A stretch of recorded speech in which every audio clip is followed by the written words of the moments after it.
Hello, everybody. Welcome to the Haunted Heart Podcast with your hosts, Kenny and Katie. Katie. Aw. Oh, fuck. We fucked it up. We fucked it up. But what's new? I'm going to speak in my safe voice today so that everyone feels safe and welcome. I just want to go on the record that I do not feel safe. How scary do I look right now with you the look candlelight? fucking terrifying with that fucking flickering on candlelight. my exaggerated smile face. I feel like this is like your version of like your customer service voice. Hello. Welcome. No. You're freaking me out. It's pretty Let's get exhausting. real Katie. Hold on. Real Katie.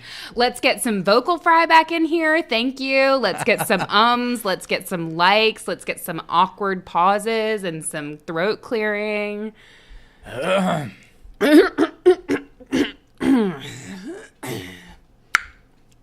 There we go. Yes, welcome to the podcast, everybody. How has your week been? I hope it's been amazing. I hope it's been spooky, but fun, and safe. And safe. And safe. You know, no demon possessions, no poltergeists. You know, I hope it's been a good one. Maybe next week those can happen, but I hope you had a good one this week. Maybe next week. You know, there's always hope. Right. I mean, damn. Maybe somebody out there was looking for some demon possession this week. You know what I'm saying? Maybe they were. Maybe they were. I have to tell you, I had kind of a creepy moment that happened to me yesterday. Yeah. So I was going to the at-home store because it's your favorite place to be in the entire fucking world. Favorite place to be. No, only throughout the months of typically July through the end of August, because they start getting all of their Halloween decorations out. But this year they started putting them out early, and I'm excited. So anyway, you said that like you were confused. Well, and you made a facial expression that you were confused. I'm excited. I'm excited because I think. Well, I don't know, because I don't. In my mind, it's never too early, but I'm like, is it too early? I don't think it's too early. No, it's not too early. It's just I'm just worried that they're gonna put their Christmas stuff out now in like fucking like August. Right, that's what I'm. Like, that's the concern. About. I'm like, are we really doing that? But anyway, so I was headed to the at-home store, and as I was driving, a car got in front of me with a license plate that appeared to say "Die 518." Now it was a 0, I believe, and not a D, but it looked like it said "Die 518." Wait, so it said "Oi 518." Oi 518. A little weird. Yeah. Oi. I'm pretty sure it was a 0. I don't know, but it looked like it said "Die 518," and at the time I was like looking at the clock, and it was like 4:55. I like that the first thing that you did was to look at the clock and check what time it fucking was. Fucking yeah, man. And it was 4:55, and I'm like, oh fuck, what do I do? Done the same I'm like, thing. and I'm getting ready to get on like a really crazy stretch of road that's like always busy, and there's always wrecks, and like it's just fucking chaos and hell. And I'm like, what do I do? Do I pull over and just like wait? But then I'm like, no, what if that kills me? What if that's the reason why I get into an accident? So you know what I mean? Like, don't play with fate. Yeah. Don't do it. Don't try it. So I went on my merry way, and then I was thinking, I'm like, well, shit, by the time I get there, I'm going to be at the at-home store. So I'm going to die at home if it happens. I mean, but if you went that way, like if you were like reaching up to the top shelf to grab like the skeleton, like the primetime skeleton that you saw up there that you wanted, and then just like a fucking avalanche cascade of Halloween decorations crushed you to death, like I would probably say at your funeral that you died doing what you loved. And that would be the truth. Absolutely. Then I would pass around a hat and have everybody throw a little bit of money in so that I could continue your legacy and go shop at the at-home store. That is so accurate. I could just see myself like buried under a rubble of Halloween merchandise with only my arm out, but like clutched in my hand is the item that I wanted. For fucking sure. And then I would come over and I would just gently take it out of your hand. And then I would clasp your hand one last time. That's how I would go. Fun another thing while I was shopping, though. I think I found a lady she reminded me of myself so much. She was shopping with her husband in the Halloween aisle. Mm-hmm. And I don't typically like for people to shop in the Halloween aisle with me because I'm like, this is my space. Leave me alone. Right? Please exit. I've arrived. It is 5:18. I need you to exit this aisle. Right. And also, like, I just get really angry because a lot of the times people come down those aisles and they say really stupid things like, where's this shit? Why is it out early? And then I, like, get angry. So I'm like, anytime I see somebody come in the Halloween aisle, I'm like, tread carefully. Right. So this lady was, like, trying to look for was looking at the pumpkins, and she was with her husband, or I'm assuming was her husband, and she said, I really like this pumpkin. I'm going to get it. He says, it's $12. And she looks at him and goes, it lights up, Ted. Oh, Ted, you done fucked up now. And I'm like, babe, I got you. And then they just continued walking down the aisle, and she made him, like, get all of the things that were high up because she was smart. She wasn't going to die in a Halloween avalanche. That's beautiful. So. We're all just looking for our Teds in life. You know what I'm saying? She said, it lights up, Ted. And he didn't have any fucking thing to say, did he? Nope. He didn't say a goddamn other thing. He got that pumpkin and put it in the motherfucking basket. Yes, he did. Wordlessly, Ted. She had her pumpkin, and I was happy. That's beautiful. It was beautiful. It's like looking into the future. It really is. Of my life, hopefully.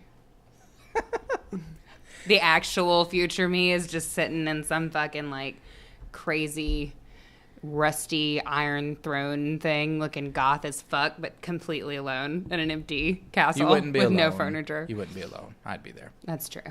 You would also have a throne. With my own fucking rusty gothic throne. I love it. I'm into that. Who needs a Ted? Who needs it? Not me. Anyway. So, I guess it's time for some housekeeping, right?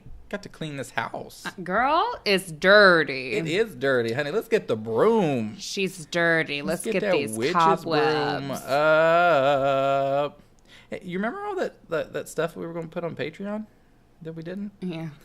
I don't want to like be awkward and bring it up or anything, but I'm gonna be awkward and bring it up. It was a rough week. It really was a rough week for both of us. It just wasn't in the cards. I'm pretty sure. Literally, I did a tarot reading. Did you? Because I didn't look at the cards this week because I'm pretty sure they would have fucking caught on fire. I did a tarot reading. It was just straight up like fucking tower and like death and rest, and I'm like, great. Just stop. Just stop. they stop said, everything. Just stop. No, but we do actually have stuff that we want to put on there, and there's like there's like one super exciting thing that we're really excited to put up, and we are gonna get to that this week because we're just gonna do it. Yeah. Also, I don't think I haven't really talked to you about this, but I thought about doing something really special for a couple of our patrons. Maybe like a little monthly, like special tarot reading for them. Oh, that would be cool. Would be really cool. Yeah. So my favorite thing is when we pitch ideas to each other live on the podcast, right? Instead of in like a meeting. This is organic. Okay, it happens naturally. Anyway, so yeah, I think I'm gonna do that. That would be cool. Send some of that your way.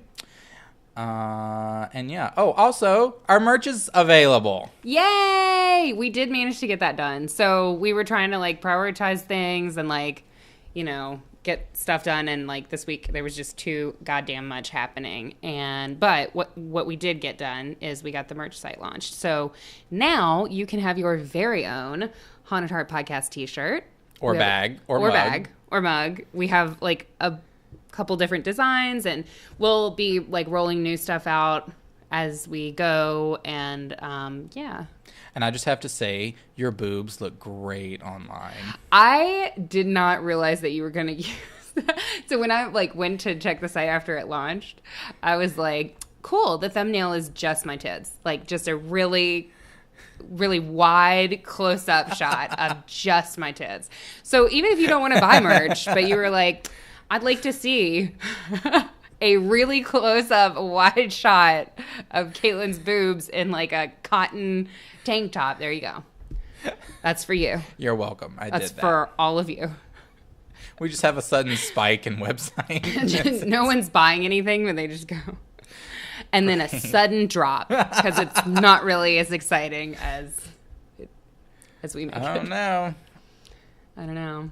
I don't think so, though. I'm pretty sure. Hey, I'm sure it works for some people. Where they at? Can you get me their numbers? No, I cannot. Where are those people? Oh, also, so yeah, is that all that we have for housekeeping right now? I fucking think so. We're going to get back to doing our podcast spotlights, but, you know. Yeah.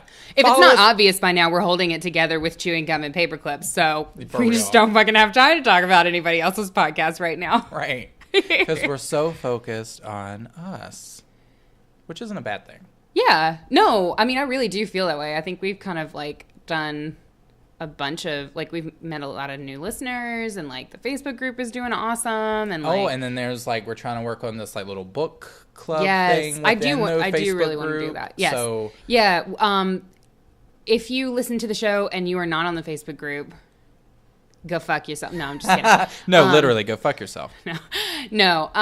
If you listen to the podcast but you're not on the Facebook group, a couple listeners were interested in like starting a Facebook group, and we were talking about doing House of Leaves as the first book, and we were just kind of going to kick around ideas, and I'm kind of like brainstorming on the format of how it'll work. I don't know if I'll do a separate page or what we'll do, but it'll probably involve like one like live stream every week or maybe every other week, where we'll just go live and we'll talk about the book. And I don't know if Kenny's going to be part of it. I don't know if it's going to be a me thing. I have no idea.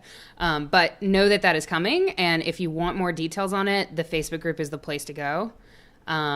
So definitely join the Facebook group, The Haunted Heart Podcast. It's a closed group, but if you request to join, we'll approve you, obviously. And then you can get updated on that. Yes. But it is coming. Yes. And happy 4th of July. I swear to God, I thought you were about to say Happy Friday, and I was like, no. Happy 4th, everybody. It'll be July 4th when this episode is officially released. Oh, yeah, because July 4th is Wednesday. Yep. That makes a lot of sense. Yes, it is. Beautiful. Happy 4th. This is my second favorite holiday. Yes, it is. Mm-hmm. It is. You all about them fireworks. Halloween, 4th of July, Thanksgiving. Yep. Top 3 holidays. Yeah. You all about them fireworks, that cut off denim. Cut off denim. Flip-flops, maybe a red heel if she's feeling fancy, maybe a red lip to go with it. I love to go full-on firehouse slut. I'm trademarking it. Firehouse slut. Full-on firehouse slut. Let's go. No. Burgers on the grill. Set some shit on fire. Like, let's go. I am 100% ready for it. I'm here for it. I love setting shit on fire. Safely. Yes, please be safe. If you love to set shit on fire like me, make a firefighter friend. That's what you should do. I recommend it. Yep. How do you feel about 4th of July? Because you hate summer. Oh, I'm not a huge fan. It's like, I'll look out the window, I'll see a firework, I'm like, great. Then I shut the blinds. I remember last year, 4th of July, I was like in my fucking feels. And I like went outside and ran like 8 miles, and they started like shooting fireworks off in my like area that I was running. Yeah. And it was just beautiful. Like, I just remember being all sweaty and gross and terrible, and like it was actually a pretty terrible 4th because I didn't do anything that I like to do on the 4th. Yeah. But I'm about the food. I'm about the food. You about the cookout. I'm about the cookout. Yes, ma'am. Macaroni salad. Yes, get you a hot dog. Potato salad. Get that hot dog. If you lucky, somebody made mac and cheese in a crock pot. Mm-hmm. I love a good coleslaw. I love a good coleslaw. See, I can't do the slaw. I love a good slaw.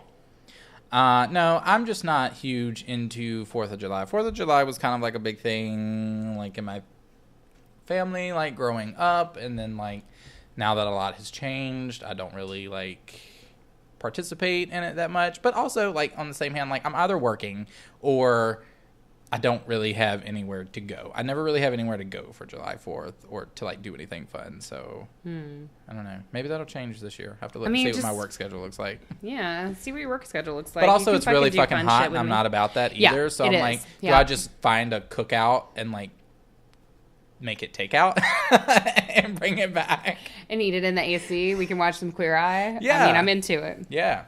I'm here for it all. Oh, I have a PSA. What? Nobody go see Jurassic World. I must tell you, all of you, if you loved Jurassic Park at all, don't go see the second Jurassic World movie. The first one, okay, sure, whatever. I'm not touchy about, like, franchises. Well, I'm touchy about some franchises that I love, like Halloween, my Michael Myers, very protective. However, the new Jurassic World movie is fucking traumatizing. I literally have got to go to therapy because of this movie. Like, I have to go work this shit out in therapy because they just fucking scarred me. So, fair warning, you might want to look it up and see some of the fucking terribleness that you're gonna witness if you go see that movie. Got it. Happened to me last night. It's very fresh. I'm very emotional. She's raw. A lot of things happen. They weren't redeemable. I fucking will never forget. And it's just heart-wrenching. Fucking watch The Land Before Time instead. Just do it. Not even that. That's fucking scarring too. But it was beautiful. That movie was scarring, but that movie was for sure traumatizing. But it was like, it was also like life, right? Because that movie had some pretty fucking low points. But then also it had some high points. And then you came away with an understanding of like life is a complex thing, right? You go watch the second Jurassic World movie and it's just fucking trauma. And then you leave and you're like, I fucking hate people. And I'm like on the edge and I need to call my therapist. Like, it's not a good time. So I'm just saying It's a little off-brand for us, but I just need to let everybody know fucking trauma awaits you in the second Jurassic World movie. All right, so don't see Jurassic World. This is not sponsored by Jurassic World. I mean, obviously it wouldn't be because we're telling them not to go see What it. if they did though? What if it was like a really smart like reverse marketing effort? I feel like our listeners have like either went away because they don't know what the fuck we're talking about this week. Look, if I help one fucking person avoid the trauma that I experienced. Don't see Jurassic World. I haven't seen it. I probably will. She told me not to see it, but I don't will. Fucking do it, babe. If you do, I demand that you call me afterwards so that we can discuss our it. shared trauma. I'll watch it. We'll see. God damn, it's gonna hurt you. Get ready. It's gonna hurt you specifically because you're sensitive to things like that. We'll see. Anyway, we're talking about Colonial Ghosts today. How's that for a segue? Yes, thank you. How is that for a segue? Dinosaurs happened a long time ago. And colonialism happened not so long ago. There you go. All right. I had a lot of Wawa coffee today, so I'm just going to let you guys know. I felt like I wasn't awake enough last episode, so I'm very awake this episode. Some might say too awake. Yeah. Well, great. Because that fucking tea last week wasn't hitting it for you, was it? It was. The Burger King let me tea? down. I understand why. It's the International House of Burgers now. They slipping. You slipping, King. Mm. Anyway, we did something fun last week, actually. We went on a ghost tour. Instead of fucking putting Patreon shit up for you. No? Oh, shit, right. I'm kidding. It was supposed to be Patreon shit for you. Like, I think we thought we were going to do this thing and we were going to, like, do a cool, like, live experience. And then we realized that, like... You can't do that. You can't videotape ghost tours.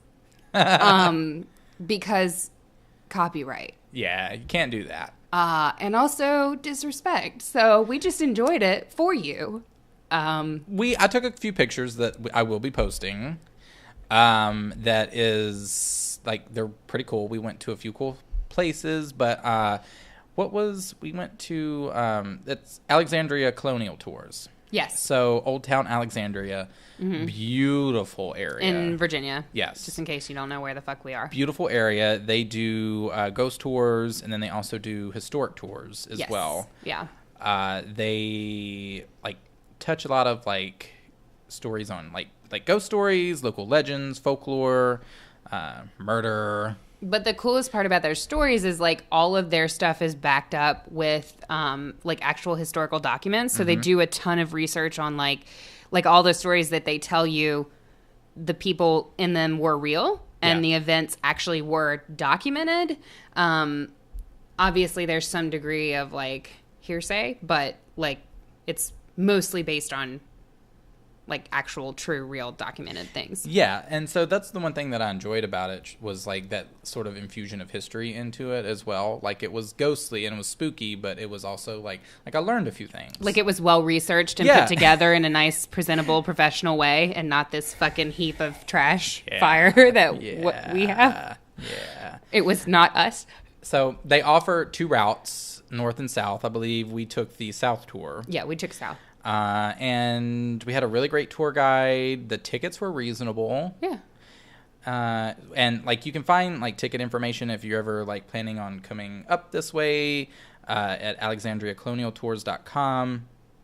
Not sponsored by them, but definitely just want to shout them out because Jimmy was hilarious. For fucking sure. Amazing. He was excellent.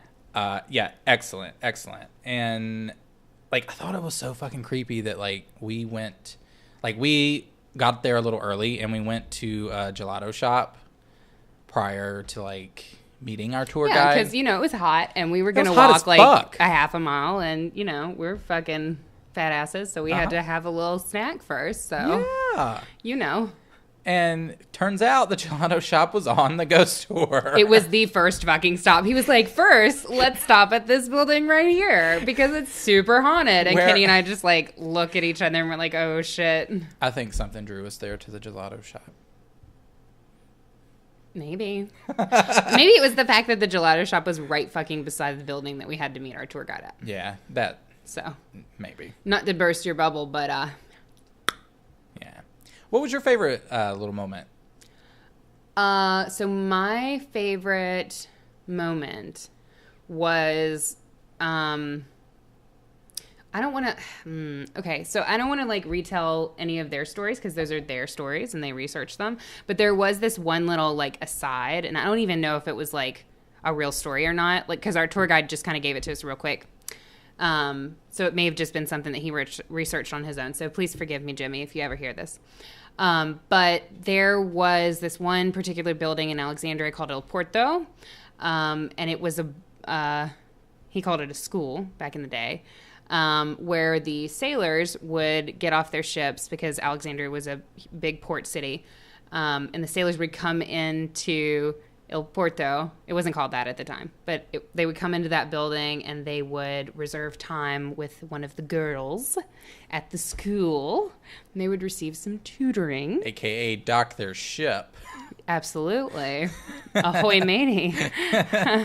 So they would book some time with a lovely lady and go about their way. And apparently one of the soldiers decided that he was going to get a little rough one night, a little non-consensual rough, which y'all know I don't stand for. And he apparently, got a little out of hand. And the schoolmistress, the headmistress, Madame Headmistress, decided that she wasn't going to fucking stand for that. So she figured out where he was staying and went to his fucking temporary place of residence. She knocked 3 times on his door. He opened it. She shot him dead in the fucking face. And then she went to jail for 2 days. Or it may have been 4 days. I think she was sentenced to 4 weeks in jail, but she only served 2 days. Yeah, she got served out 2 days and they were like, fucking bye. Gotta go. Sorry. Bye. Which I love. And Kenny, so they told that story. And I was thinking, damn, what a badass bitch. And then Kenny, looks at me and goes, that's you. I was like, abso-fucking-lutely. I hope so. That was her in another life. I received that. I would absolutely.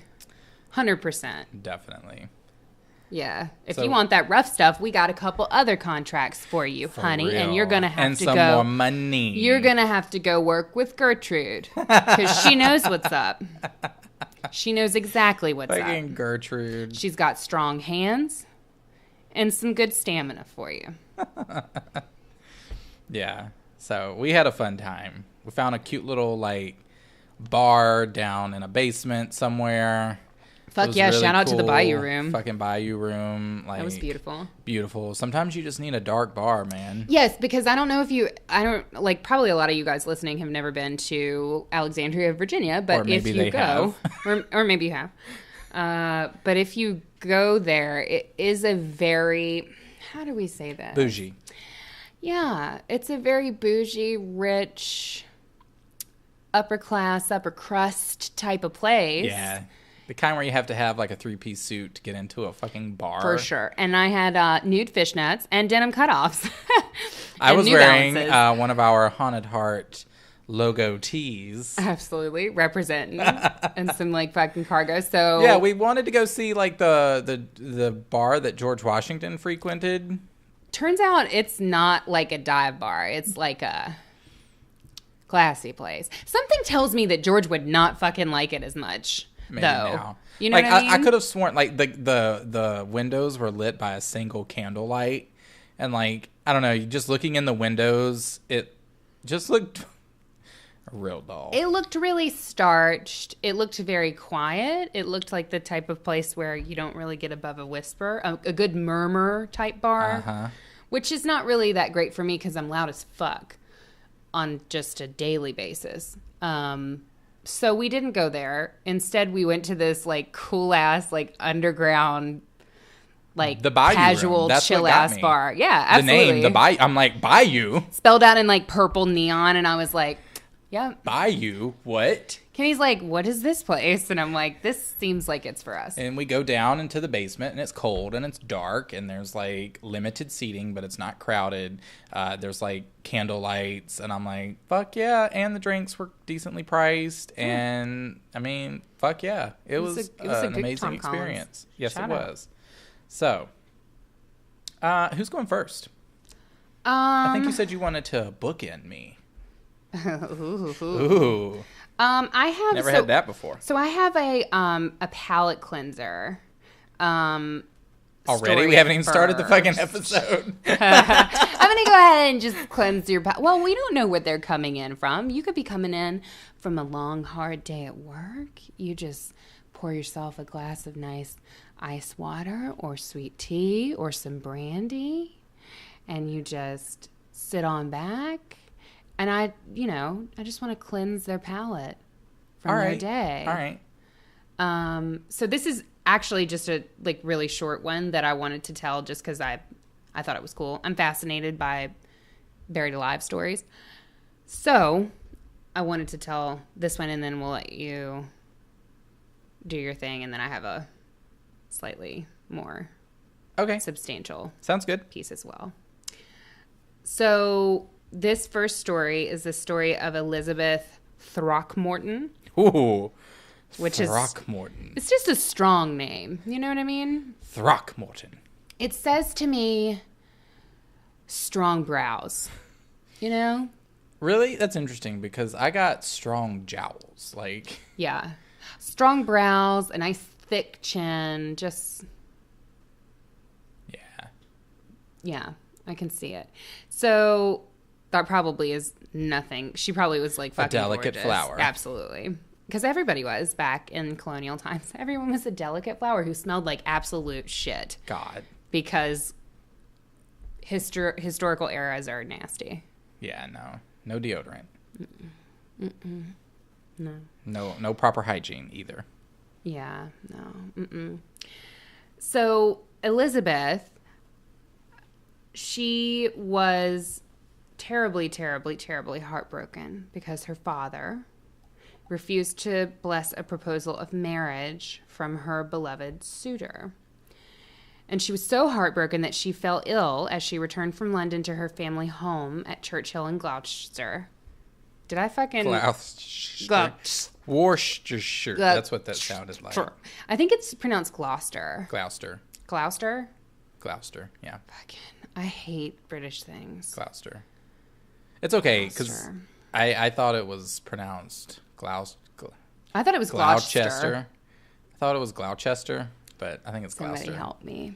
Gloucester. I have a degree in history. Did you know that? Well, I you knew that, but it's easy to forget, isn't it? I forget it often. It's just so easy to forget. Gloucester, that's what we'll say. Gloucester. Ask me to fucking pronounce something in Russian, bitch, because my we degree did last week. is in Soviet history. Did we? Yeah. Did I ace it? Oh, yeah. Dostoevsky. Okay, it's fine. Okay. Anyway, one day I'm going to do the podcast entirely in Russian. We'll have a Russian episode when... That would be fucking amazing. On the books. Assistant?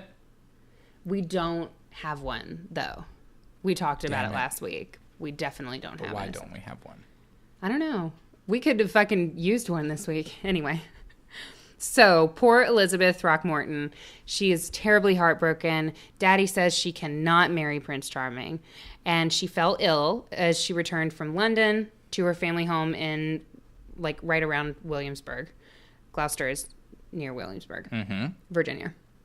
Because Virginia's the best. There, she apparently died. And her family buried her. They had a whole ceremony.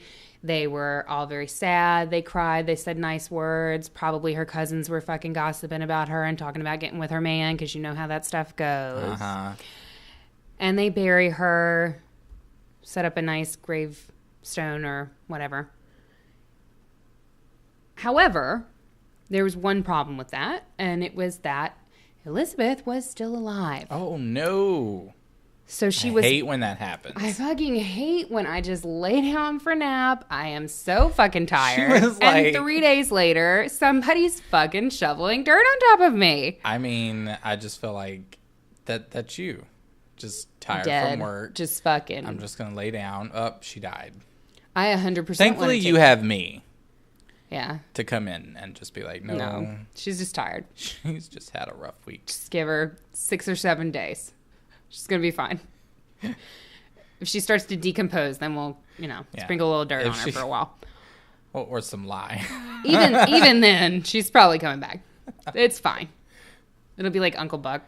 No. You'll be moving the Ouija board What's and it's like movie? Not dead. What's the movie? What is that fucking movie? It's not Uncle Buck. What's the movie where the guy dies and they just like keep his family? Weekend at Bernie's. Weekend at Bernie's. Keep his family, keep his body. Keep his body. His family keeps his body.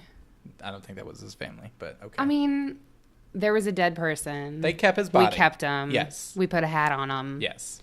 And some shades. And had multiple sequels. Were there multiple dead bodies in the sequels? Or did we keep the same one? We kept the same one, I believe. Yeah. There's a poem about that by, it's called A Rose for Emily. You should read it. Anyway, back to Elizabeth Throckmorton. She has been buried alive. And it was not until a very angry servant dug up her plot to steal her jewelry. And this, like, picture this, right? This motherfucker sneaks back into the graveyard, right? And this was actually really common in colonial times. And they would actually bury people. I think we've talked about this in the podcast before. They would bury people with a bell above their grave and then run a string down inside their grave so that they could pull on the bell if they'd accidentally been buried alive. Because apparently doctors were just like idiot mouth breathers back then. No, we didn't know things. That was our episode 3, which you can check out. Just going back, episode 3. If you haven't. Sample it. So, yes. So they would bury people with the string, and then you would ring the bell, and then that was the whole purpose of the graveyard keeper man. What's his name? Who? The gravekeeper? The gravekeeper. Is that what they call? Yeah. Okay. The cemetery associate nowadays. The caretaker. The caretaker. The crypt keeper. The crypt keeper. That's what we'll call it. So apparently that was not the case for Elizabeth, because it wasn't until her servant snuck in to steal her jewelry and cut off her finger to take a ring that she woke up. So this motherfucker snuck in, dug her ass up, opened up her coffin, like was taking all her shit, and she did not wake up until he like cut off her finger. Oh, that is okay. So and then she was like, "Hold the fuck up! That I'm alive." That is actually kind of hilarious if you think about it. Like, no disrespect to the dead, but well, I guess she wasn't dead. But no. So no disrespect. No disrespect. But could you just imagine she was like, "Fuck this bitch! I'm gonna get all her goddamn jewelry." And then she just fucking wakes and she's up there and up. she's like, "Give me that ring, you motherfucker!" And she starts cutting it, and then fucking Elizabeth is just like, "Ah!" Back from the dead. My soul Hey, would have left my body. Hey, For bitch! sure. You thought you were gonna see the last of me? Looks like I'm back. That would also be a you move, though. You just happen to fucking come back. For real. Oh, what the fuck's up? Hey, how you doing, Vanessa? How's it going? Hey. I see you taking my fucking shit, girl. You want to tussle? Hashtag awkward. Yeah. So Elizabeth apparently was roused by this, and they think that she may have been in a coma, that is like the explanation for why she was just fucking out of it. But she woke up nonetheless, and she was super frail and super weakened from being fucking buried alive. But she did climb out of her grave, crawl through the last dead flower stalks in the garden, and drag herself along a driving snowstorm to the front porch of her house. She apparently had scratched at the door in a failed attempt to call her father, because by the time she got to the house, she didn't have any energy left to like scream. She didn't have any voice or anything or any way to get his attention. What happened to this assistant that was like robbing her? I'm fucking assuming that motherfucker booked it and told everybody he knew for the rest of time. I'm pretty sure he bailed real hard. Was it a he? I would have thought it would have been a she. I don't know. I assumed he. I envisioned a she. Maybe it's because I hope the best for women. I envisioned a she because it just seems like a very like. Maybe it was that cousin who was talking about getting with her that's man. What I'm saying. Girl. That's what I'm saying. Could have been. Anyway, whoever that person was fucking booked it, because they were thinking that somebody, like a dead person, had literally come back to life in front of them. They were shitting bricks.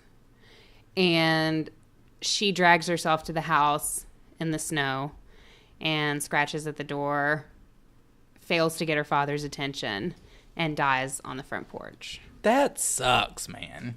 Very sad.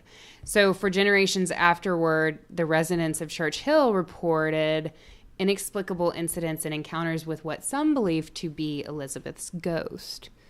For many years following the first snow of the season, family and servants would claim to hear a rustling skirt, like the sound of a rustling skirt ascending the staircase on the front porch. And there was also blood found in the old garden that would just keep turning up year after year. And there would be like blood on the snow is another thing that's associated with her. They would also hear logs being placed on the fire, which I thought was kind of interesting. I mean, I guess since she froze to death, she's trying to just make sure we're keeping that fire stoked, girl. Trying to stay warm, honey. For sure.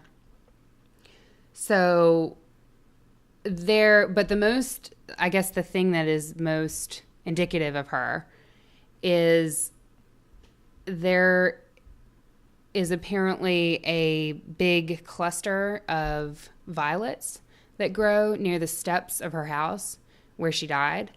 And apparently they didn't grow there before, but it's said that those violets are watered by the tears of a dying girl seeking refuge from the season's first snow. And that those are associated with Elizabeth. That's interesting. Very sad. Damn. Yeah, I'm a sucker for a buried alive story. Right. And like, could you imagine like being the father? So sad. Like going to the door and then just seeing that. The scratches are the worst part because it's like Damn it. She was so, like, what a fucking badass, by the way, to be buried alive. Number one, to be in a fucking coma. To be buried alive. Her fucking to finger fucking just wake got cut up off. with your finger being severed by some motherfucker who's trying to rob you. To climb out of your grave and then drag yourself along all the way back to your house in a snowstorm. Like. That's badass. Badass. Super badass. Yeah. Check your fucking front porch all the time. And Check your front porch people multiple times a day. For sure. And make sure people are dead. Go ahead and cut off their finger before you bury them so that we can make sure they're not coming back. Yeah. Well, you said that was in Williamsburg, right? Yes. Actually, it turns out, so we wanted to do Colonial ghost stories, and I was like, that'd be cool. We'll do them from all over. And then I realized that, like, most of fucking the colonial era happened here. Yeah. Yeah. Unless we get into like Salem and stuff like, and I want to save that for future episodes. Yeah, that was something like, because there were definitely a couple of stories that I thought about doing from Salem, but I'm like, let me hold off on that. So my story also takes place in Williamsburg. Surprise. Okay. Yeah. Same. Surprise. This maybe is the Colonial Williamsburg episode. It's the family vacation of podcasts. Right. We're going to Williamsburg. That's a thing on the East Coast. Everybody just fucking travels to Williamsburg all the time. Yeah. So, all right. A little bit of history. Williamsburg was founded in 1632, a colony situated on the high ground between the James and York rivers.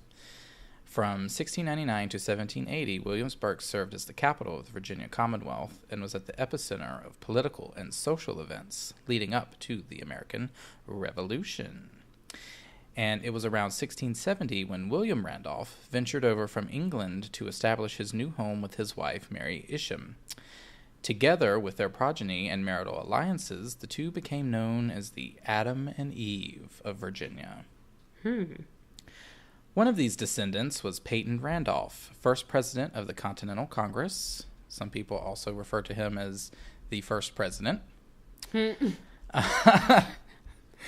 Checks out. And not George Washington.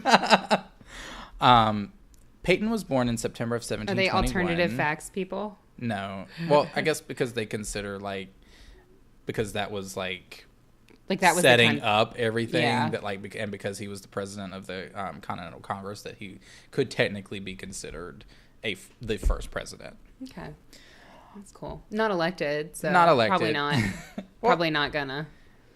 Well, he was elected to. Well, I guess not elected to the Continental Congress. Whatever. Anyway, he was born in September of 1721 and later went on to attend the College of William and Mary.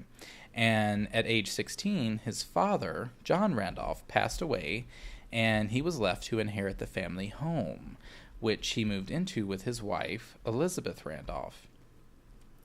Now known as the Peyton Randolph home, it was built in 1715 by William Robertson and was acquired by Peyton's father, John, in 1721.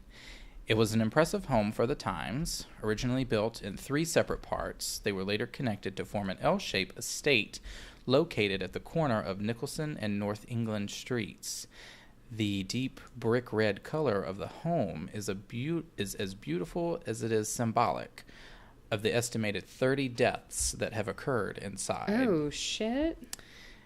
Freak accidents, illness, war, murder, and a rumored curse have all stained the history of this colonial home. Elizabeth and Peyton Randolph owned around 27 slaves at the time before their passing, one of which was a woman by the name of Eve. Eve was the home's... sounds really bad to say, but she was their, highest slave. Oh, yeah. Okay. Yeah, and that sounds god-awful to say, but she was the personal slave to Elizabeth Randolph and was on call for her every whim. Mm. Her mattress even sat outside of Elizabeth's door. Mm. And there were many nights that Eve thought of escaping, but because her children were so young, she didn't try to Right. make the move. And it wasn't until 1 year after Peyton's death that the royal governor of Williamsburg, one John Murray. What? Girl. I love it. That's a little bit of an inside joke. We were just joking like the other day that all of the men in my family are named John Murray. And it's true. I saw that and I was like... 100% are. So he was... Look at that. I wonder if I'm fucking related to him. Maybe. We should check my genealogy. Wait, is he a good guy or a bad guy in this story? Well, I mean, he just was a fighting guy? with the British, so... I mean... He was the royal governor, and... Oh, that's unfortunate. Yeah, and the Lord of Dunmore also, so there's that. I feel like I've read about that guy. Anyway, I'm getting sidetracked. Yeah, so he issued a proclamation, because at this time, like, you know, British rule was sort of crumbling at that point. So he issued a proclamation that any slaves or indentured servants owned by those that had been disloyal to the crown could find freedom if they joined the British Army. Yeah. Eve saw her chance and fled, along with 8 other slaves from the Randolph home. But unfortunately, freedom never came, as the British camps were plagued with the pox, and once General Cornwallis surrendered at Yorktown, the slaves were no longer protected and cruelly sent back to their masters. Mm-hmm. Upon her return to the Randolph home, the widowed Elizabeth punished Eve for quote-unquote bad behavior by selling her and separating her from her children. God damn it. What a cunt. What a cunt. It was then that Eve was said to have placed a curse upon the home. In the early 19th century, the home came into the possession of the Peachy family. And in 1824... The Peachy family. The Peachy family. I feel like Peachy. I feel like the Peachy family goes to Sears every year to take their fucking holiday card photo. They might in now. June. It's June or July. Now. They all are fucking wearing wool sweaters because Mama Peachy doesn't fucking stand for any polyester blends. It is 100% wool, 100% cashmere. Blends. Don't do a blend. And we're going for that blue sky background at the Sears to take our goddamn Christmas photo in June so that I can get the cards in the mail by October. Right. That's the Peachy family. So yes, this was the Peachy family. That's who was living here. I hate them already. What's the ghost do? I'm on the ghost side. Well... So anyway, in 1824, they hosted the famous French General Lafayette, and during his stay, he wrote, and this is direct from his journal entry, "I considered myself fortunate to lodge in the home of a great man, Peyton Randolph. Upon my arrival, as I entered through the foyer, I felt a hand on my shoulder. It nudged me as if intending to keep me from entering. I quickly turned but found no one there. The nights were not restful, as the sounds of voices kept me awake for most of my stay. It was soon after that one of the Peachy boys was playing... The Peachy Boys was playing in the yard. It sounds like a Beach Boys like cover band. The Peachy Boys. It's like a gay cover band. Or like a Beastie Boys cover band. The Peachy Boys. Okay. I don't know. The Peachy Boys. They just sing songs about fruit. Their first album is called Fruit Salad. Oh my God, no. Not that. That's a nightmare waiting to happen. Oh. So one of her children, one of the boys, was playing in the yard, climbing a tree, only to have the branch snap and the boy plummet to his death. Another young girl later fell from one of the windows to meet her untimely demise. And another was heard playing with her, quote, ghostly friend Elizabeth when a force pushed her down the stairs, killing her. Later, a young Confederate veteran was staying at the home and attending the College of William and Mary when he became violently ill, mysteriously, and died inside the house. 2 men who had been staying at the house together found themselves enraged one night and began to brawl, with the result ending in death as they shot each other at point blank. And in the 1960s, the building served as a lodging house with many guests rushing out in the middle of the night after claims of being violently shook, physically assaulted, and seeing apparitions over their beds. A guest is quoted as saying, "I was resting comfortable when awakened by the peculiar feeling that someone was tugging on my arm. Naturally, I assumed I was dreaming, so I rolled over and went back to sleep. A short while later, I was being shaken violently. As my eyes adjusted to the darkness, I could see that I was completely alone. I darted out of the bed and ran as fast as I could. I didn't even go back to collect the things I'd left behind." One of the more recent stories is that of a security guard who decided to check in the cellar after hearing a disturbance. One thing that you do not do. Don't check. Never. It's fine. Once he was down there, he heard a fiendish growl and felt a force holding him in place. The cellar doors slammed shut behind him. His flashlight went out, and he was rendered immobile. It wasn't until he radioed his lieutenant for help that the violent force relinquished its grip and the security guard was set free. The security guard no longer works as a security guard. Is that by his choice? Yeah. Yeah. He's like, I mean, done. I feel you. I'm would done. be, there are some careers that I feel like I would be the fucking worst at. Somehow worse at that than podcasting. But I feel like security guard is one. Yeah. Because I'd hear a noise and I'd be like, Bye. Not going. deuces, looks like it's time for me to get off.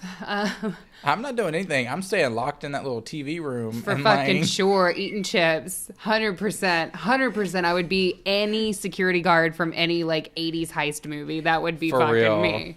Exactly. Nursing as well, I think I'd be fucking terrible at. You'd accidentally kill somebody. Well, no, here's the thing. Like, people fall in hospitals, and like, as a nurse, you kind of gotta catch them. And like, I feel like I would be like, huh?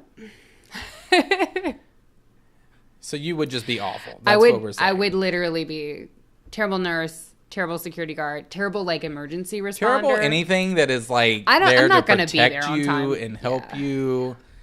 No, just don't do it. Not for her. I mean, if what you need is like a good spiritual connection and some like spirit guidance, I got you. But I just need you to not need it to happen at any certain time, like specific time. Like I need you to not need to be spiritually healed at 5:30 p.m. exactly. Because I'm probably going to hit it around 5:45. Or 6:30, 7. You know. You'll get it 7:30. eventually.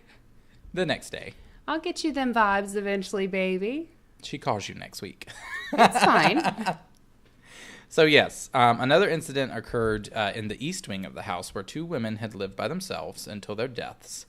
A fire alarm rang, alerting the attention of the security personnel. They were unable to gain access to the wing, so they found a way in through one of the outside windows. No evidence of fire or smoke was present in the air. However, upon entering, they found a single fire extinguisher sitting in the middle of the room, with its contents completely emptied. What's interesting is that the contents were released in a perfectly formed circular pattern around the extinguisher, and while the pin had been removed, it was never found. Furthermore, there was no discharge below the extinguisher. The nozzle was found facing down and had been sprayed around the room in a perfect position. And they did, and nobody was found, like no signs of like breaking in, none of that. They didn't find anybody, no intruders, none of that was found. So pretty interesting and creepy. And many throughout the years have heard the shattering of mirrors, footsteps, children playing. Children is a huge part of the ghostly apparitions that happen here. Reports of ghostly apparitions in the windows, specifically. There are several pictures of people who go to visit. They snap photos, and you can see strange things looking back at them from the windows. I'll try to find some and post them later, but it's pretty interesting. And there are sightings of a thin old lady in a gown and lacy nightcap who would wake them up and then wring her hands and cry. I'm not Some into people- it. I'm not into it. You're not into it? I like my old lady's fat. No, I can't have you be thin. a fucking thin, gaunt, scary ass. No, just plump. Plenty of macaroni salad, baby. Plenty of rolls. Plenty of carbs. Plenty in of there. cookout. Plenty of cookout. Plenty of fried chicken. Like, I need my old ladies plump. Yeah. So the theory goes that this curse, quote unquote curse, that Eve placed upon the property is what caused all of these sort of bad things to happen, and why these ghosts stay there. Are stuck. Oh. Yeah, are stuck. So, like, the ghosts are the people who died as a result of unfortunate events brought about by her curse, and her curse also keeps them trapped there. Yeah. So that's the theory. Damn. Now, there is a second school of thought that says that it is not Eve. However, it is the fact that the house had a history of disturbing native burial grounds. So some people believe that that is more likely to be the cause because like I said, the house was built in it wasn't built at once altogether. So it was built in like 3 different parts at different times. And eventually when Peyton Randolph acquired it, he was eventually the one that connected all of the wings to form this L-shaped house. Mm-hmm. So some people believe that when some of the original structures were being built, that they disturbed native burial grounds. And that some of those burial grounds, like, they built I guess a type of like tunnel or pipeline that goes under the house, and that was supposedly like where the burials were. So the burials were literally right under the house. Now, the city of, or Colonial Williamsburg, whatever you want to call it, they don't recognize this fact. They claim that no bones or artifacts or anything was ever documented as having been found, so they don't acknowledge the fact that there had been native remains. Do we know that to be a fact, or is it kind of it's more of like hearsay because record? There are people that like oral have record. Like an oral record that's people that have lived in the area had been quoted as saying like, oh yeah, that's where the natives were buried, or that's where so and so right, the had been buried. The first Americans. The first Americans, but the only actual Americans that are native to this country. Right. And important to remember. Yeah. And the area was known to have been, obviously owned by them previously. So I don't know. It's up, they sort of leave it up to you as to what you think would be more plausible. There, in my opinion, there didn't seem to be a lot of like instances or that I could find until after this incident with Eve. Yeah. So I mean, it could too just be like when you get into stuff like that, it's very common that places that have a highly spiritually charged energy will kind of, that kind of is a constant in the history of that place. Like, for example, if, let's say, for example, the house actually was built on a Native American burial ground, right? The energy from that and the kind of, for lack of a better term, like the bad juju from that and having disturbed that resting ground and that sacred ground, that energy could have magnified, then in later years when Eve placed a curse, that energy could magnify that. And it's like stuff compounds. Yeah. And it's like places that are a lot of places that are haunted not necessarily by just one thing, but it like gets compounded over the years. Yeah, I agree. Things kind of just it's like it's on a loop, and Right. like tragedies just keep happening. And Right. part of it is probably, you know, could potentially be because of this curse, but I'm sure that things just compound on top of each other. Right. Through history. And I think, and that only magnifies it. Like every time, it just feeds into it. Yeah. I think that yes, you probably had that like negative energy there, but it was maybe dormant. Yeah. And then a tragic event like that, her pain that she felt, the betrayal, and just her anger and her rage triggered it. Oh yeah. And opened it. You know what I'm saying? Like I could see that happening. But yeah, I mean, it's really interesting. I would very much like to go to visit this house. There's a bunch of people who comment. Like, I just wanted to say there was one person who made a comment on their personal experience to the house, which was pretty interesting. And they said they visited in October of 2015 and said, "We were in Williamsburg this summer with our daughters. We took the kid-friendly tour the previous night, but wandered on our own on this night. We came upon a ghost tour at the Randolph House and listened in. After hearing about someone answering a knock on the front door with a ghostly knock, my 2 teenage daughters and I tried it, while my wife and 10-year-old daughter stood far back. When we got no reply at the door, we began to mock the idea of a ghost and knocked on the side door. Again, no reply. As we walked away, my wife yelled out and said she felt something cold and wet wrap around her leg. We thought nothing of it until we researched the house and saw that this had been reported on several other occasions. We will no longer be mocking the inhabitants of the Randolph House." You shouldn't have fucking been mocking them to begin with, baby. Right. Do not do that. If you ever, like, no. Yeah. Don't do it. Especially if you're going to, like, a house that is considered to be the most, the haunted house on the Eastern Seaboard. House, though. But, I mean, especially one that is, like... Right, that's, like, super confirmed. Yeah. Yeah. But, no, I feel like, you know, we kind of... I mean, we have, like, a horror comedy podcast, right? So we like to laugh and we like to have fun and joke around and whatever. But, like, we never, ever...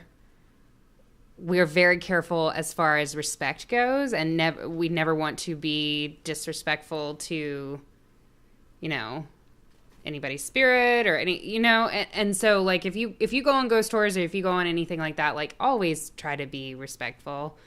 It's all totally. You know, your heart has to be in the right place, and you know you don't want that. Yeah, I agree. Because if you do, you're gonna get fucked with. Like, I agree. For sure. I agree. So, yeah, no, always respect. So, yeah, that's the... I hate that ghost was like, I'm going to fuck your wife up, though. Like, son of a bitch. She was the one that stayed back. Exactly. She stayed back, and that ghost said, I'm going to get you where it hurt. But that seems to be a history of, like, things grabbing your leg. Like, so, I'm not about that. Like, leave my legs alone, please. Don't be grabbing my legs. Not your leg. You'd rather grab your hand? Something. Don't grab my legs. I'm surprised I haven't been there with all the times that I've never been to Williamsburg. Oh, really? Mm-mm. Damn, Williamsburg is cool. I'll take you. I know of a meadery there that's really, really good. A meadery? Yeah, it's where I got that honey that I brought you back, that blueberry flower honey. Yeah. Yes. It's called... Fuck, what is it called? The logo is a bee. It's like Silver Meadery, Silver Spring Meadery. No, Silver, that's a Fleetwood Mac song. I'll look it up and then I'll post it, but it's a really, really good meadery. And they ship, too, so if you're not trying to go all the way to Williamsburg, I'll post it. But, yeah, I'll take you there. Awesome. Sounds like a plan. Super good. So are we ready for my final story? Yeah. It's also in Williamsburg. Shocker. Dun, dun. Williamsburg, VA, not Williamsburg, New York. Very different place. It's like hipster central. It's weird because people reference it as like a hipster mecca, and I always think like Colonial Williamsburg, and I'm like, wait, what? And then I have to switch gears. Right. Yes, so my final story takes place in Williamsburg, and it is about a woman after my own heart, Lucy Ludwell-Paradise. Paradise? Yeah, girl. Lucy-Paradise. Honey, she classy. All right. Tell us about this Lucy. So, Lucy had a house. Great. It's called the Ludwell-Paradise House. All right. Even better. It is a famously haunted house in Williamsburg. There have been numerous documentations, and all of them kind of share the documentation of activity. They all kind of share the same basic points. So it's considered to be pretty confirmed to be haunted. So the house itself was built in 1755 for Colonel Philip Ludwell III. Okay. I'm sorry. I think I pronounced it wrong. Colonel Philip Ludwell III. Colonel Philip Ludwell III. The third. Right. The third. Not the fourth, not the second, but the third.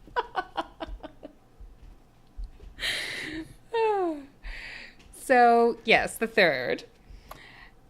It is located on the north side of the Duke of Gloucester Street in Williamsburg, and Colonel Philip traveled between Virginia and London.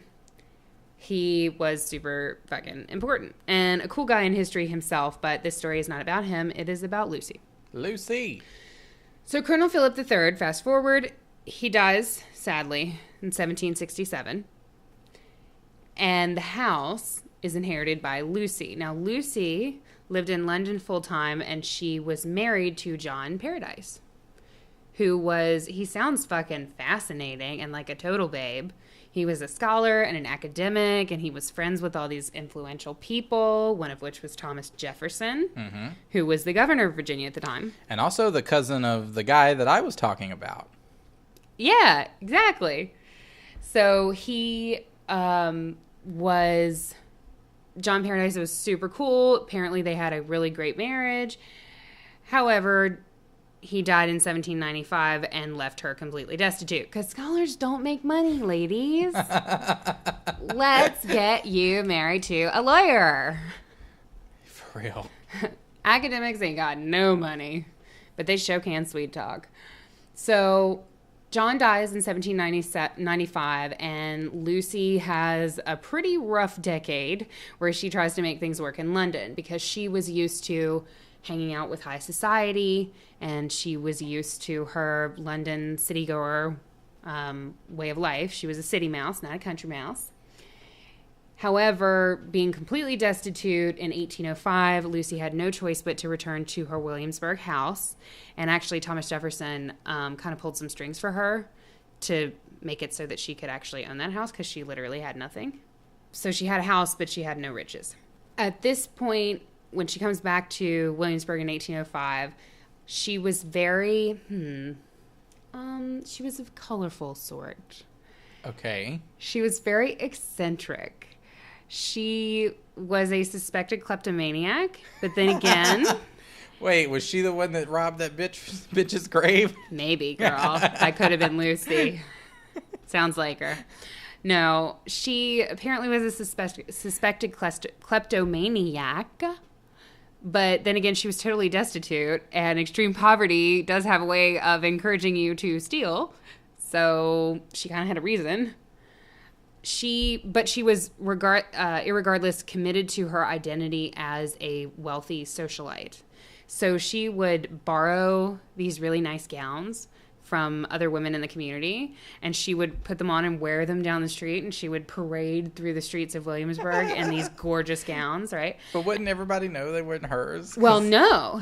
After everyone had seen her in the gown, then she cut holes in them so that they were useless to their owners, so that nobody ever really saw anyone in those dresses but her. What a bitch. They assumed that they were hers. What a bitch. Yeah. So she would borrow your damn dress. I'd be mad as hell. And cut a big old hole in it. Bitch, I come to your house, I cut your ass. How about that? Apparently, she would strut through the streets of Williamsburg and kind of talk to other inhabitants of the city like they were servants, even though she was completely destitute. She was living her best life. She was. I kind of have to admire her because it's like, mind over matter. She was at that point where she just didn't give any fucks and was like, whatever. I have nothing, so I'm going to pretend like I have everything. For fucking sure. It's a very Grey Gardens thing, and it gets a little bit more Grey Gardens. I love some Grey Gardens. It gets a little more Grey Gardens. I actually can't watch that movie because I'm too empathic. It fucks me up real good. I'm not okay for days after. So she would also do this thing where she would invite people over for tea to her house.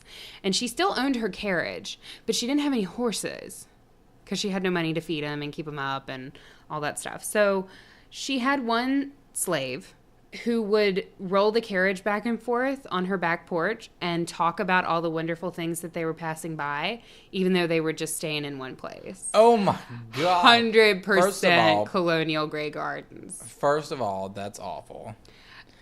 That is disgusting. I'm pretty sure that they just shook the carriage. Like it definitely stayed in one place and then narrated. But still. Yeah, apparently that's what she would do. And everybody that was over for tea, they were just kind of like, I'm going to go now. So were they having tea in the carriage? No, I think they had tea. And then she was like, we're going to go on a journey. And then she took them out to the back porch. And then, just kind of shook the carriage around and talked about all the cool stuff that they were doing. It was like Imagination Land. It was like that episode of SpongeBob where it's like, imagination. There was some interesting people for your shit this week. I mean, she was kind of trying to keep it together, but she wasn't doing too great. I think that my stories this week revealed the week that I had. I can only wait to see what else this woman is doing. So the other weird thing about Lucy, weird character trait, is that she bathed a lot. She was described as having a fetish for bathing, and by which that, is an interesting phrase. She probably only bathed once a day. No, she bathed 6 times a day. Oh. Okay, I thought it was going to be like that. Ooh, you bathe once a day. You think you're something. No. No, she bathed 6 times a day. Apparently she was really about it, and she had this thing with cleanliness. And it could have been it could have been an OCD type thing, maybe. I don't know. But whatever. Maybe she just liked baths. Maybe she just really fucking loved baths. And if there is one thing you know about me, it's that I fucking love a bath. If she was alive this day and had a lush, she would be shook. She would be.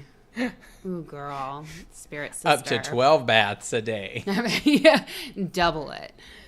Yeah. So that was her big thing. That's important.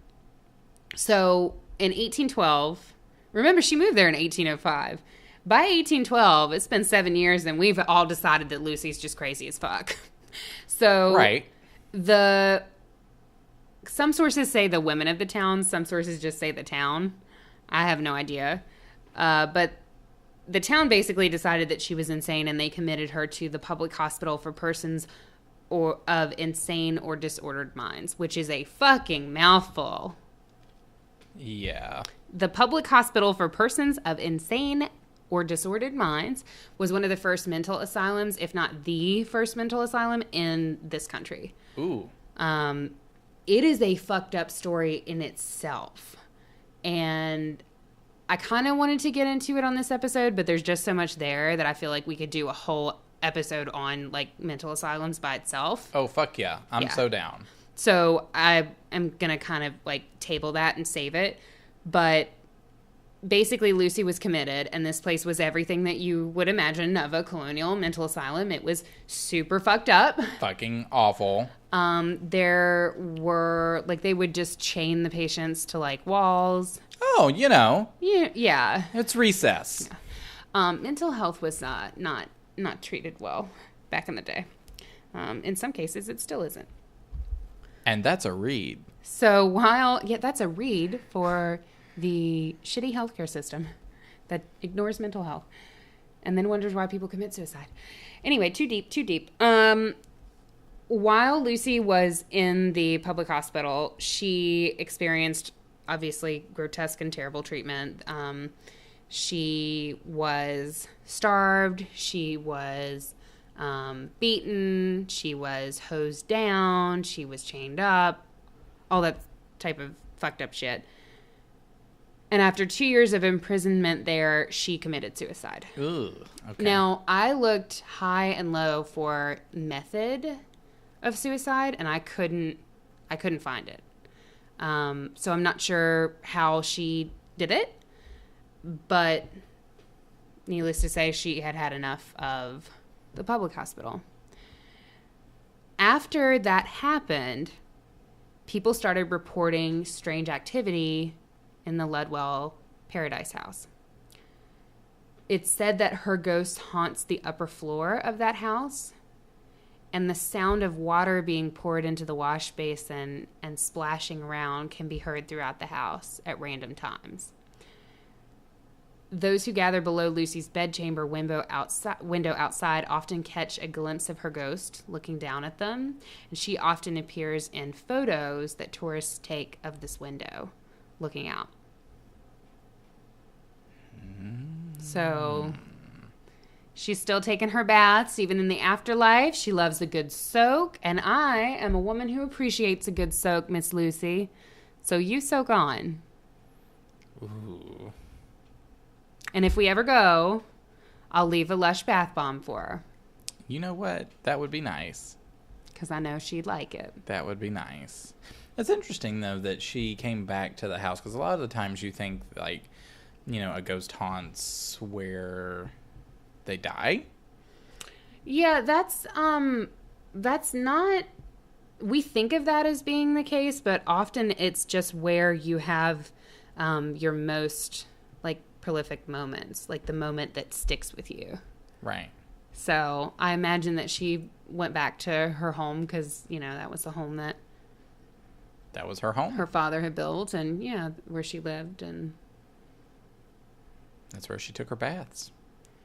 Yeah. Either that or, like, transcontinental Spirit airfare is just a little too pricey. Maybe. So had to stay in the Williamsburg house. Maybe. No, I just think that's a cool story because she just, I mean, I love ghost stories where the ghost is not like a fucking menace, where they're just like trying to chill and take a bath or whatever. She likes your casual ghost. Yeah. He's just there. Because that living would be their fucking best me. afterlife. That would 100% be me. I'm not trying to scare you. I'm not trying to fuck with you. I'm just trying to lay here and take this bath and just live in this house because it's my fucking house and you can redecorate it however the fuck you want. On my metaphysical plane, it's going to stay the same as what I fucking had. Until they bring like one thing in that I hate and I just break it every time. And they keep replacing it and I just keep breaking it. Yeah, I would be a menace ghost. You probably would, because you damn cantankerous alive. I'd be fucking menace. I would be... You've seen the movie Poltergeist, right? Yeah. I would drag that bitch through the TV screen. No, I'm too chill for that. I just want to chill and hang out. I just want to... I just want to fuck with you. Like, I wouldn't do anything that would hurt you. I wouldn't do anything that would hurt you, but I'd fuck with you. I'd like come in you'd come in one day and I'd just have all your fucking cabinets open. God damn, I hope you don't die before me, because I swear to God. I'd leave the refrigerator open. And you would haunt me too. You'd fucking pick me. For damn sure I would fucking haunt you. Oh my God. Out of everybody, I would haunt you. I'd come home and all my shit would be just like out on the floor. All the shit that's in the cabinets is just on the floor. Yep. Nothing's broke. It's just all laid out. It's just inconvenient. I'd be like, fuck you.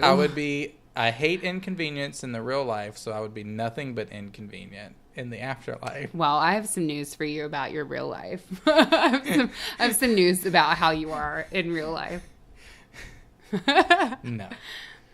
No. I feel like I would be a chill ghost.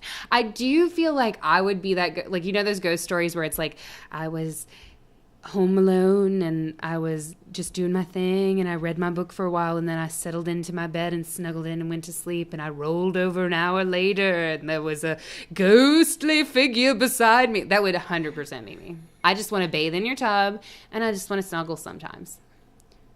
Sometimes I just need a little You snuggles. just want a little love. Yeah. Sometimes. A little spooning, a little afterlife spooning. Ugh.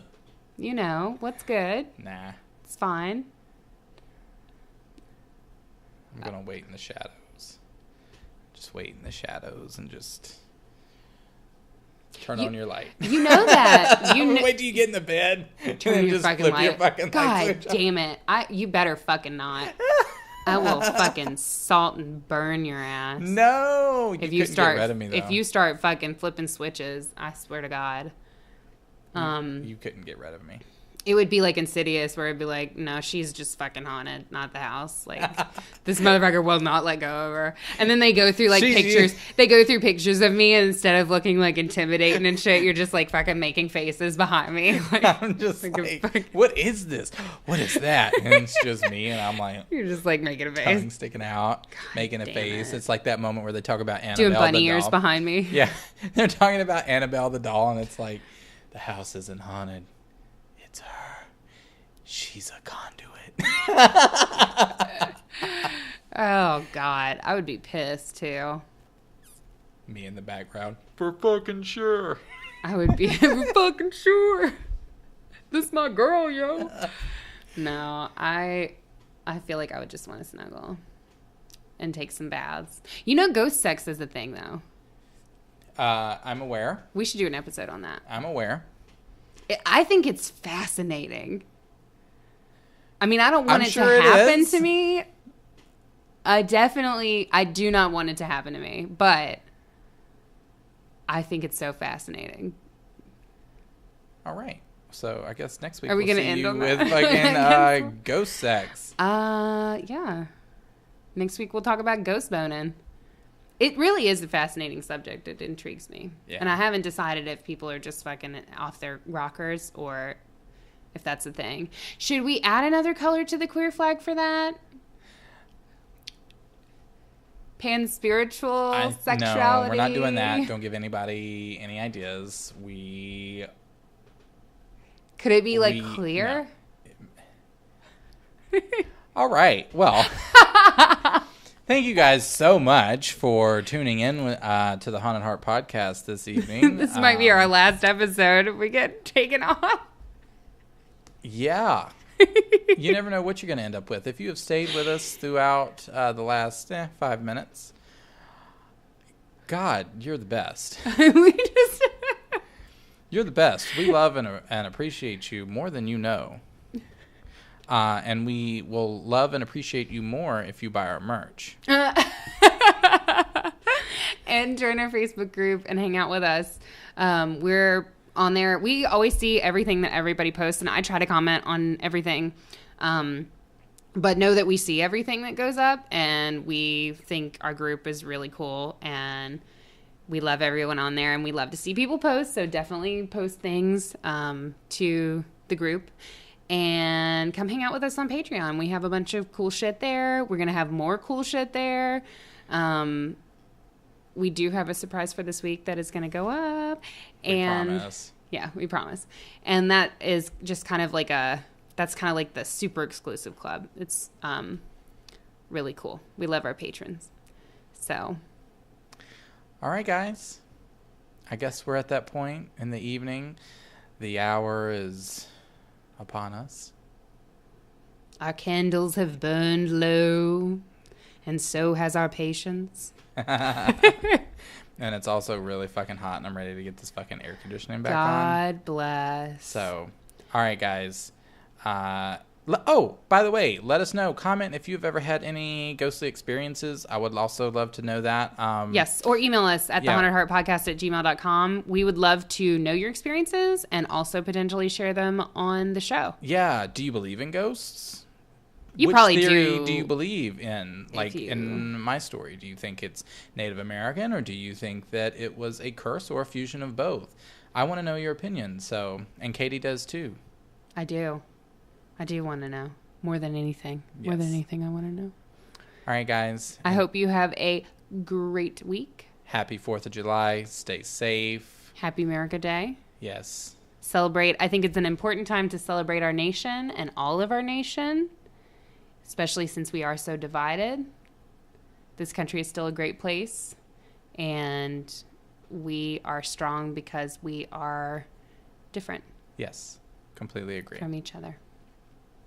All right, guys. And until next time, stay spooky.